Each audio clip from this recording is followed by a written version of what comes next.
In 1926, the Supreme Court ruled in Myers v. United States that the president had exclusive power to remove executive officers. Congress had tried to require Senate approval to fire a postmaster. The court said no. The president must be free to execute the laws, and that means controlling the people who carry them out.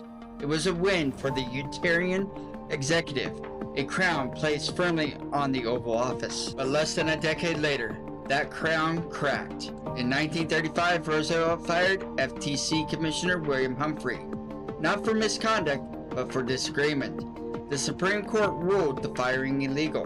Why? Because the FTC wasn't just executive, it was legislative and judicial too. Congress had built a firewall, and the court upheld it. This wasn't rebellion, it was restraint.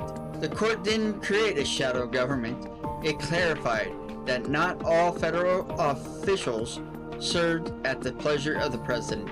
Some served the law, some served the people through Congress. Independence wasn't a threat, it was a safeguard. And that's not anti-American, that's constitutional. But decades later, critics pointed to this ruling as the birth of the deep state, a permanent bureaucracy, a hidden power, a government beneath the government. They say Humphrey's executor built the basement, but it didn't. It built a firewall. What they call shadow control is often legal insulation. What they call conspiracy is often just continuity. The deep state isn't a structure, it's a story, a myth stitched with fear and frustration. America didn't build a deep state, it built a constitution, one that shatters power, demands friction, and protects liberty through tension, not obedience.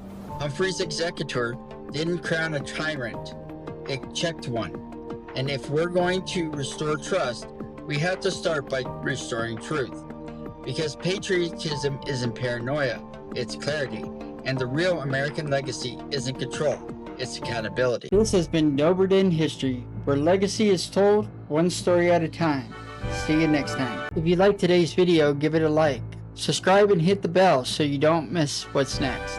And thanks for being part of Dobred in History, where history is remembered even if others have forgotten.